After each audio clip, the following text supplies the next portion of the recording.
I'm Bill Patton with USA Tennis Coach, and here I am with Jason Wass. And Jason was recommended to me as someone to interview because he's got it dialed in, right? So Jason's doing some amazing things in New York, and he's got a lot to share with us. And we're going to kind of get into what are some of the best practices in working with kids and developing a program, and then having that spread throughout a system of clubs or whatnot. So anyway, Jason, welcome to the show. How are you doing?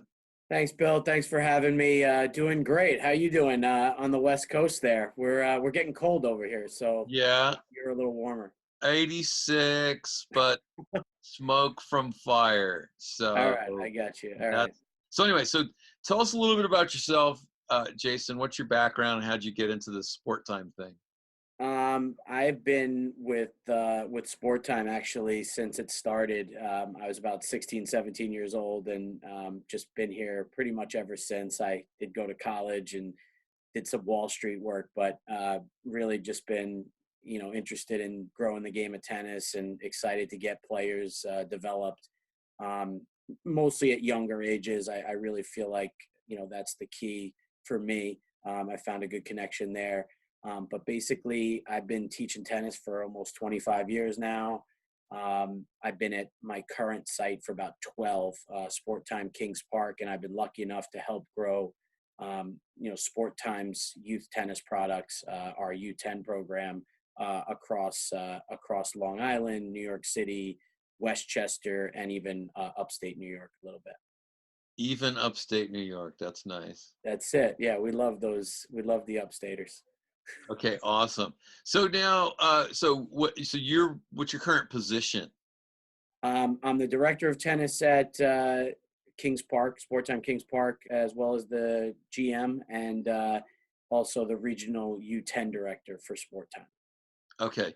And in your area, is that getting more common where you have directors of tennis who are also GMs at clubs? Um, I think it was a little bit unique to this site, and I have another manager that I sort of share some of the administrative responsibilities with, so that I can stay on task with from a tennis standpoint.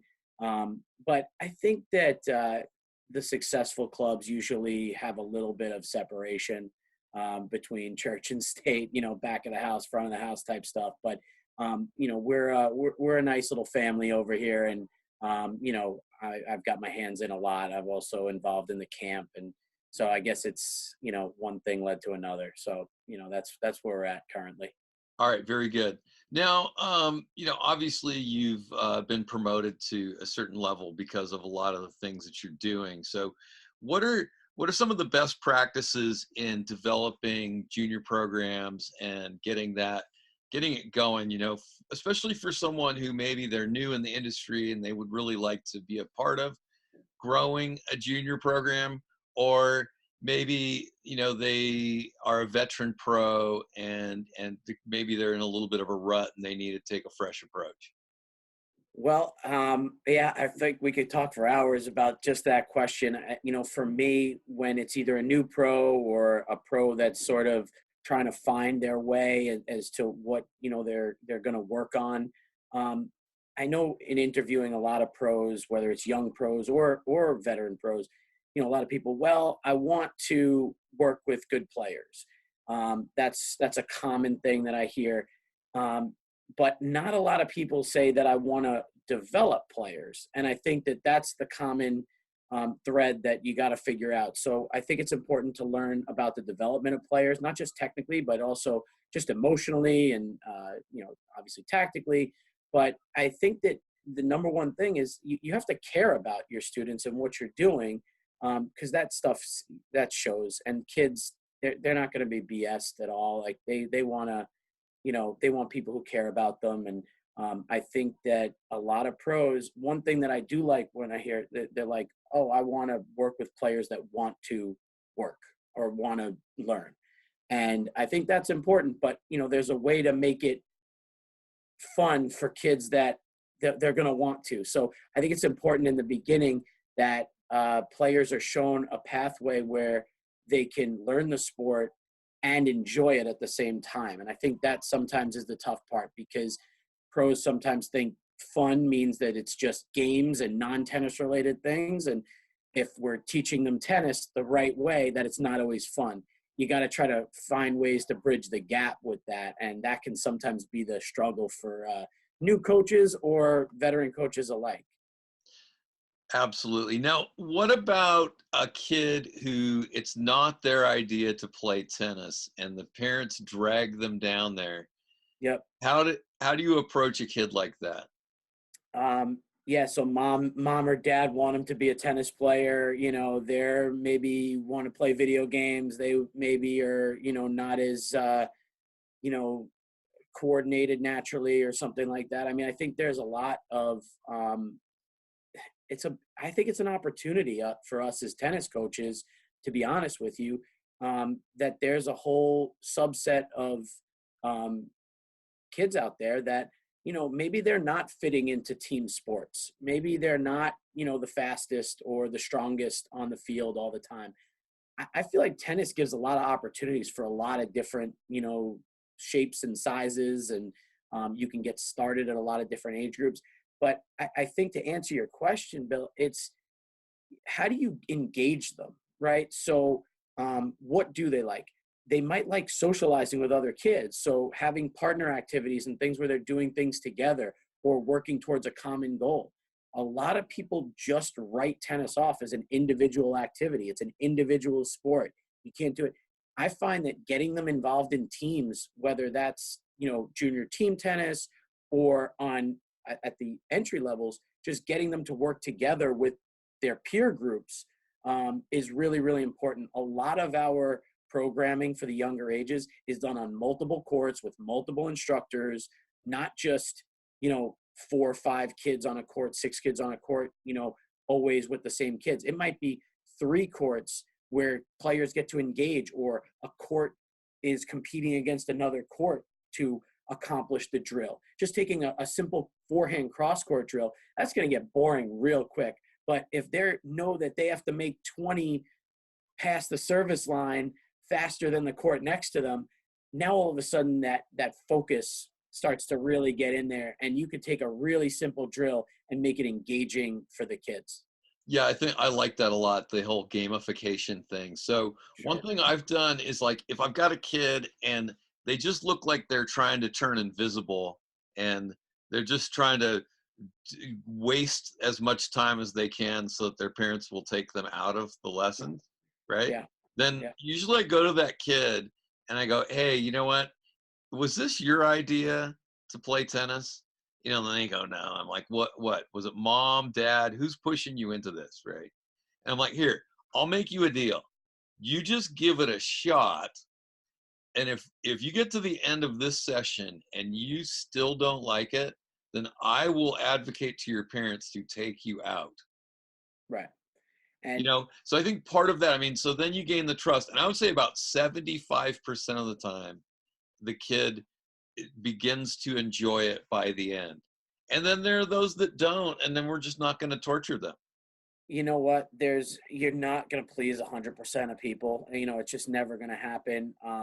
Kids are tough, and, sometimes they get set in their mind. I like that approach. I think that's great. I often talk to my coaches about the difference between kids that are playing tennis and kids that are tennis players, right? Because they tend to want to work with the tennis players, right? And I said, well, at one point they were just playing tennis. They came out here and, mom signed them up and they tried it. And I love going through those stories of kids that were, here for an hour once a week. And now we're seeing them, 3 to 5 times a week for an hour and a half, 2 hours at a time. They're coming in and practicing, asking for more, wanting to do private lessons.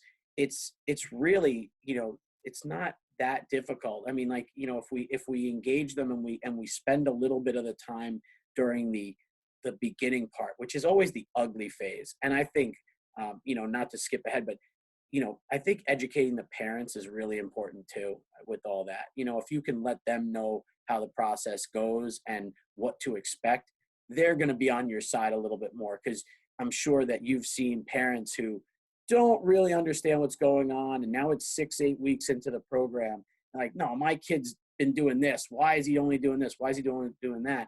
And I find if we talk to the parents and get them involved and we make it sort of a team process, that seems to work really well too.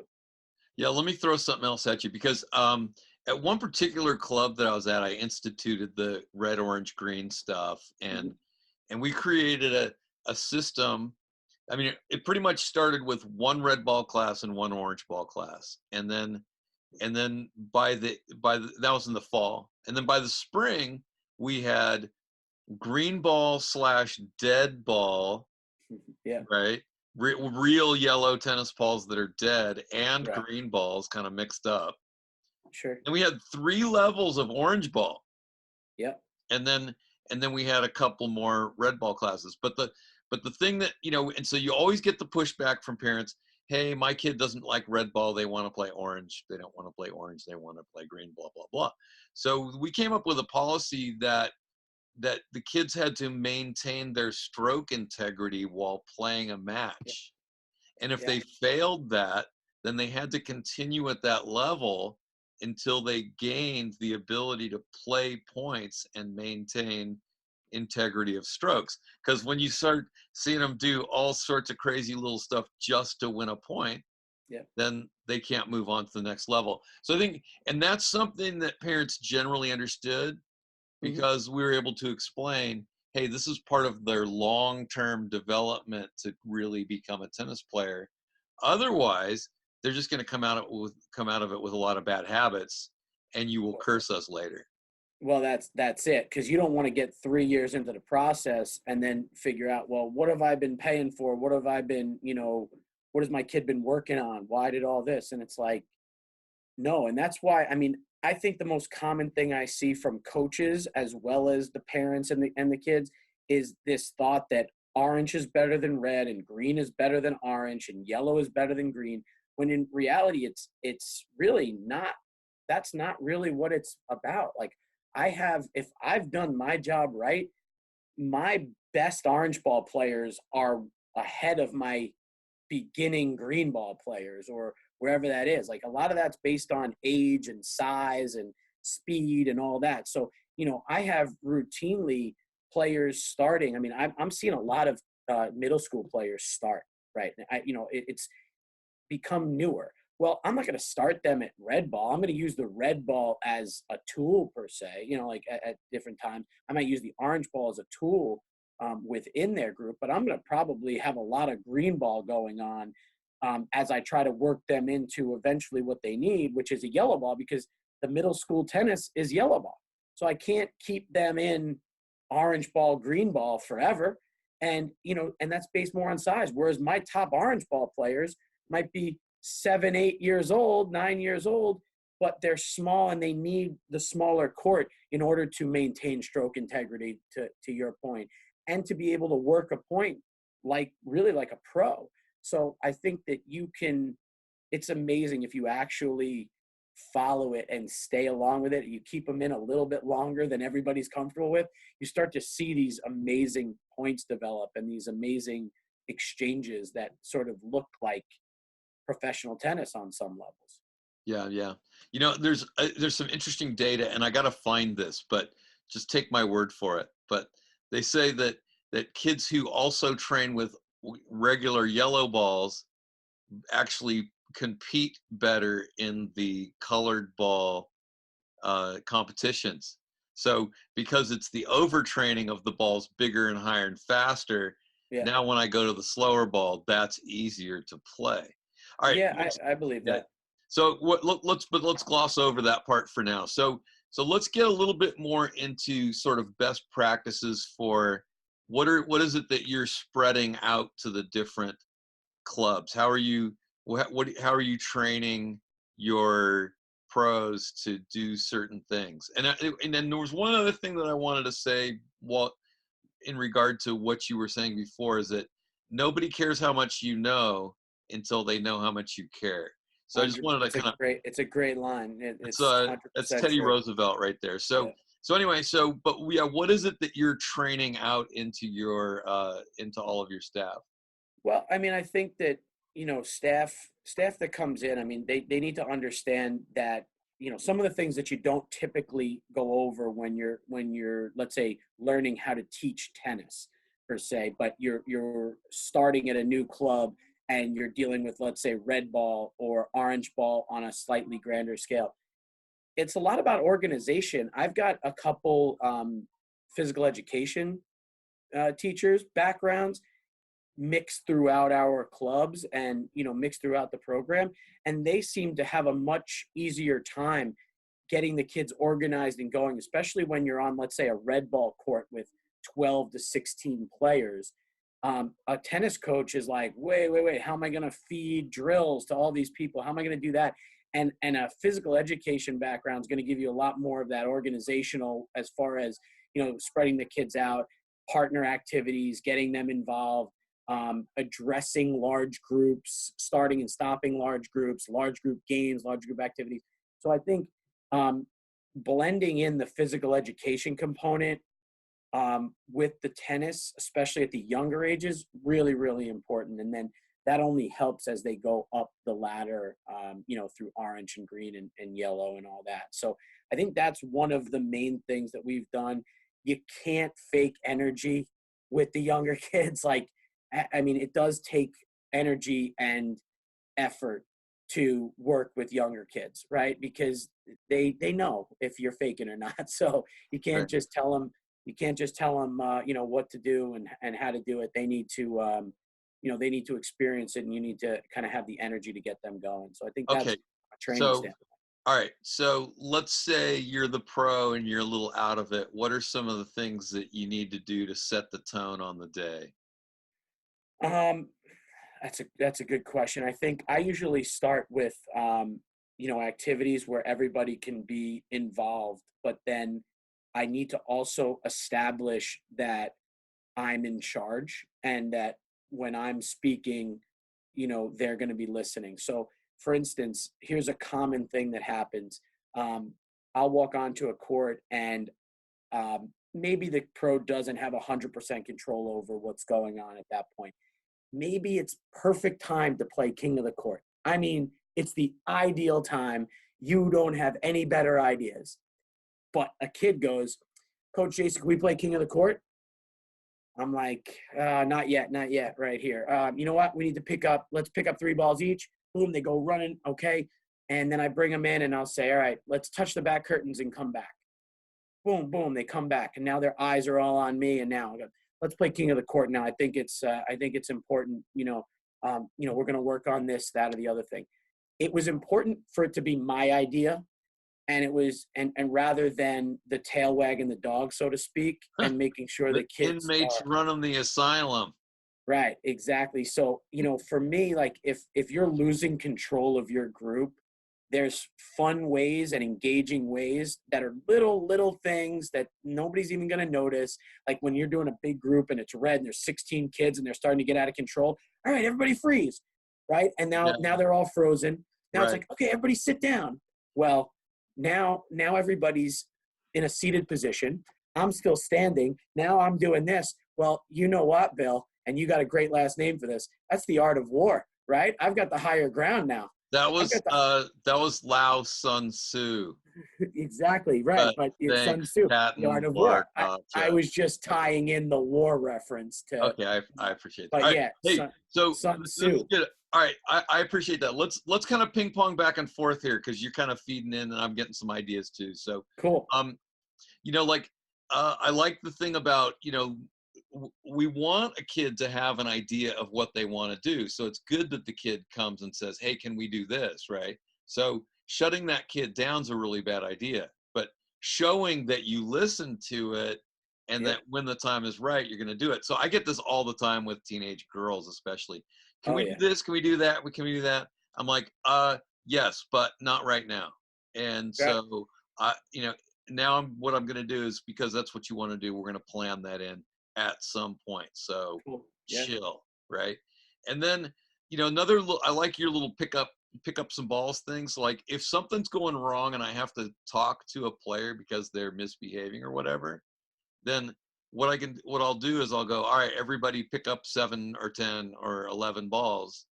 And so they're all busy doing that while I Yeah. go talk to this kid. We don't have a whole group standing around for a second while this kid gets negative attention. You know, what's wrong with Susie? What did she do? Right. Right? I mean, They're all, I think yeah, the thought process of public praise and private punishment is really, really important, especially to kids, right? Like they don't want to be called out and embarrassed in a group, right? Like they're very subconscious about social, interactions. They're very self-aware when it comes to social interactions. So I think it's really important to pull that, at least at the beginning, to pull somebody aside and not just make an example out of them. But when it's a positive thing, to do that a little bit in a group setting, and give them some encouragement and recognition in a large, in front of the group, so that the other group is motivated, the rest of the group is motivated to follow suit. okay, with the possible exception, I mean, I generally agree with that, like 95% of the time. With the possible exception, if somebody's doing something extremely disrespectful and dangerous, Or in which yeah, case unsafe. it's okay to go ape shit crazy. Yeah, it's right. I mean, listen, anything that's like an imminent danger or Yeah, anything like that, or somebody who's out of line, 100%. There's caveats to every single rule right, in right, right. everything. Yeah, But I think in general, those are general practices that I think you want to try to engage in, because all too often, oh, that kid's always the problem. That kid's always a problem. Tommy, Joey, whatever. Stop doing that. Stop, stop, stop. right. Sometimes they just are looking for a little bit of positive attention, because they might be just lashing out for other reasons you have no idea about. Right. No, absolutely. And that is a great point, because absolutely, if there's some kind of misbehavior going on, there's a reason for it. So taking a little bit of time to dig into that makes a big difference. So like yesterday I had a 10-minute conversation with with the parents of one of my players, and I'm like, okay, so she gives me the blank stare, like she has no idea what I'm talking about, right? And then the mom's like, oh yeah, I've never seen that before, Right. right? Exactly. So I mean, she knows her kid. Yeah. So anyway, so we had this really great conversation. But yeah, sometimes taking the time to find out what's going on with that kid.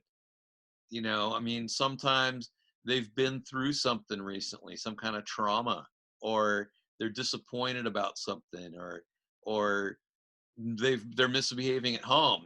Things going Yeah. wrong everywhere. So I don't And know. You got doing a little bit of digging also shows them that family that you notice and you care.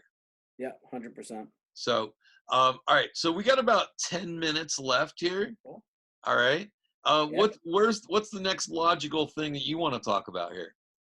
Well, I think, to piggyback, what we started talking about expanding across, and trying to do, things across a scale of clubs.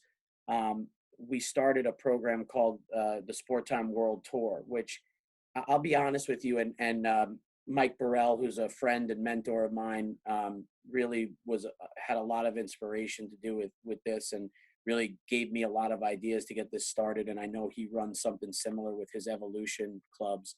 But our world tour is one of the bigger events of its type. And what I was motivated by was that a lot of players in the program, when I started talking to them about competition, tournaments, there's always those kids who are like, I'm ready to play tournaments right now. I'm like, good. But there was a lot of them who were very apprehensive about competition and very apprehensive about, am I good enough?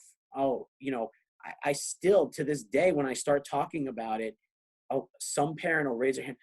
My child's not ready for that. And what we did with the World Tour was we made it completely level based. And, it's a very intro to tournaments.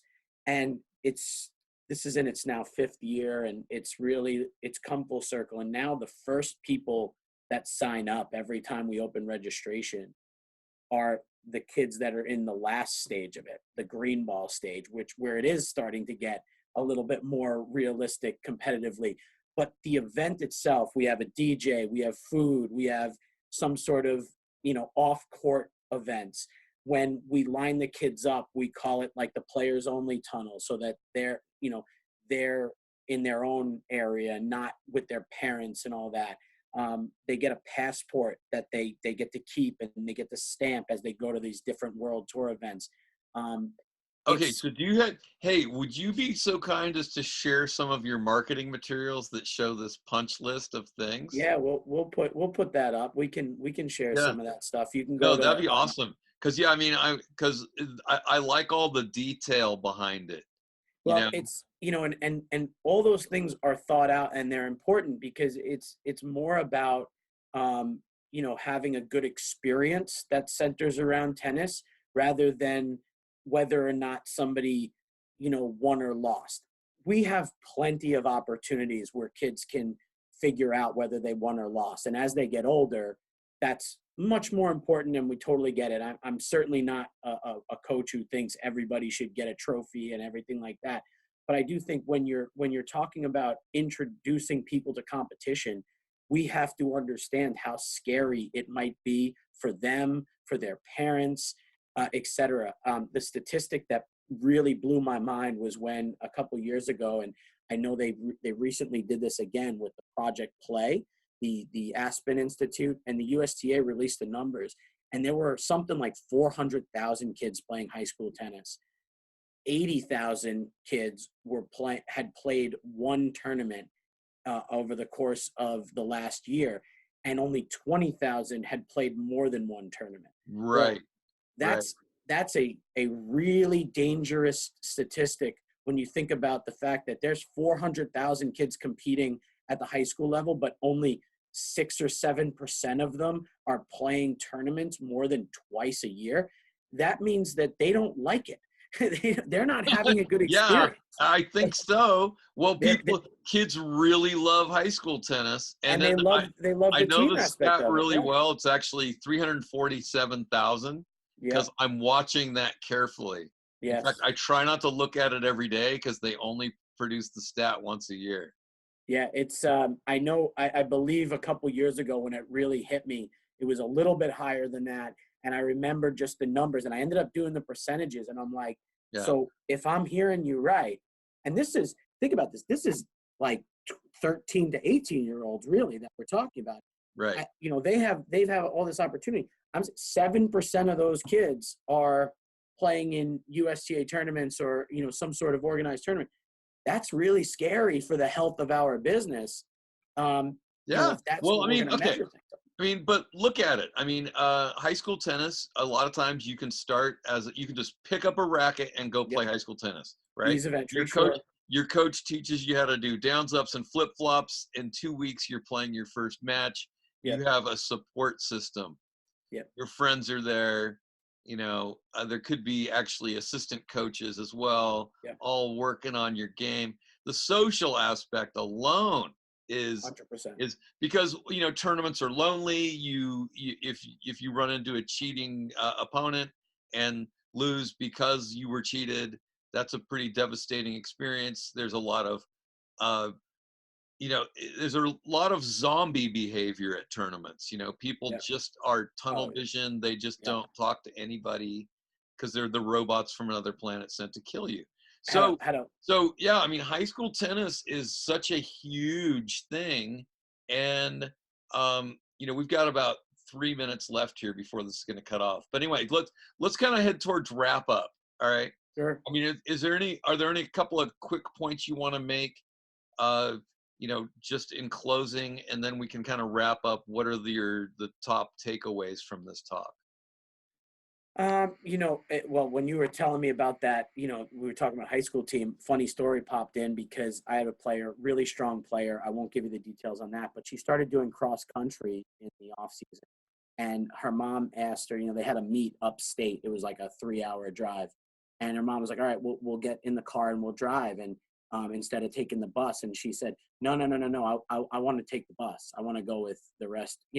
And I think that was really telling when it talks to you about what their motivation is for doing it. It's not just the sport, it's what's surrounding the sport. And, the the relationships. And I mean, I think that, as a high school coach, I'm sure you see that all the time, and the relationships and the bonds that are formed. That's important. Yeah, I mean, just yesterday, I'm sitting all the way in the front. My team captain's all the way in the back, and she's ripping on me, and all the girls are laughing. And so I just turn and go, "You loser," right? And we just had this really fun time. And just there, I know there's so much that goes on that bus that I have no idea what it is. Right. Yeah. Yeah.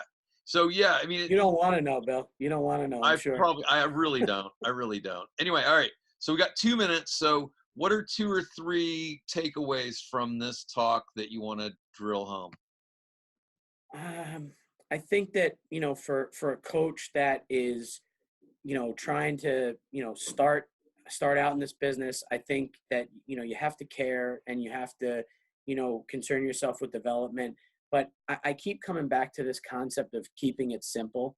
I love the KISS principle, keep it simple, stupid. Like, I keep reminding myself, like, there's so many things that we could get overly technical about. I see a lot of stuff on the internet, and, where I think it's Less than great. a minute. You have less than a minute. I know I'm going to Knock get it there. out, Don't man. worry. Be I concise. got it. Go. I got to keep it simple. That's my own advice to myself. So I think there's a lot of stuff out there that is great, but it's not always for everybody. And I think that's the other part of it, right? So, keep your instructions simple, but then also make sure it's relevant to who you're talking about. All the time, coaches and parents, they want to talk about, let's say, how the pros look compared to their child. They're at a different stage of development, and we have to be cognizant of how old players are, how developed they are, prepubescent, postpubescent. I think all Right. that stuff is very, very important. So just if you care, you're in the right direction, and then if you have passion, I think that's going to lead you in the right way. And then if you listen to Bill and his talks and other things that are out there, you're gonna